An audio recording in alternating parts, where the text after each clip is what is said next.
Hello students, welcome to the next lecture of the group theory. Today we will discuss about the subgroups. Let G comma asterisk be a group and H is a subset of the set G.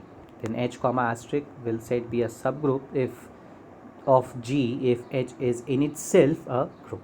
So very simple definition for H comma asterisk be a subgroup.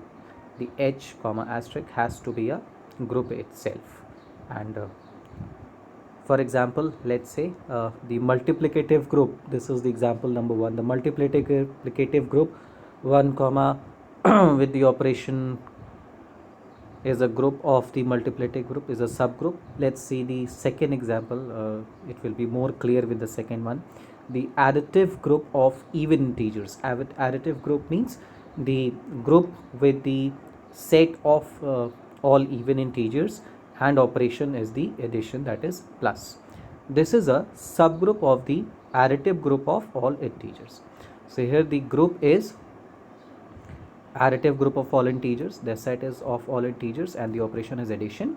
Now the subgroup will be the group of all even integers with the operation addition. So this will be a subgroup.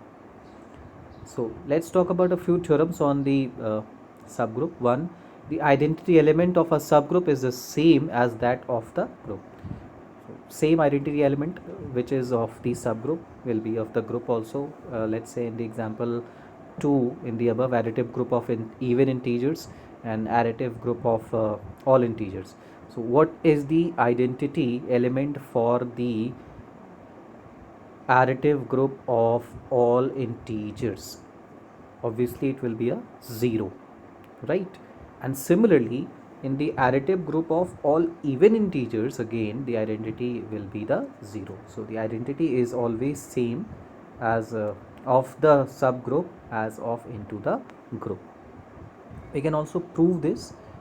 Let's say we can say that if there is an element in H, the same element will reside in G also, as H is the subset of G, and in G AE is equal to A. That means E is the identity element of G. Now let's say that in H the identity element is some different. Let's say it is E dash. So AE dash will be A in H. Now since E dash is the identity element of H, now from both these we can say that this is A in H, this is A in H. So we can substitute that AE is equal to AE dash. So this is the conclusion, where we can cancel out the left element, and we found that E is always equal to E dash. So this is the proving that the identity element of a subgroup is same as the identity element of the group. The next theorem is the inverse of any element of a subgroup is same as the inverse of the same regarded element into the group. So the element is also same. Similarly we can also prove that let A is the element of H, then suppose B is the inverse of A in H, then we will say some different element C behaves as the inverse of A in G. So we have taken the contradiction that B is the inverse of A in H and C is the inverse of A in G. Then as we can see by the definition of inverse, in H A dot B should be equal to E, and in G C dot A should be equal to E, and from left and right hand side we can conclude that BA is equal to C. By the cancellation law, right cancellation law, we see that B is equal to C. So finally we could see that B and C both are equal. So this way we have proved that the inverse of an element in the subgroup is same to the inverse of the element in the group.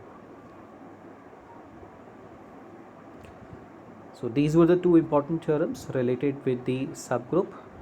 That's it for the lecture. In the next lecture we will talk about some more definition of the group theory. Thank you so much.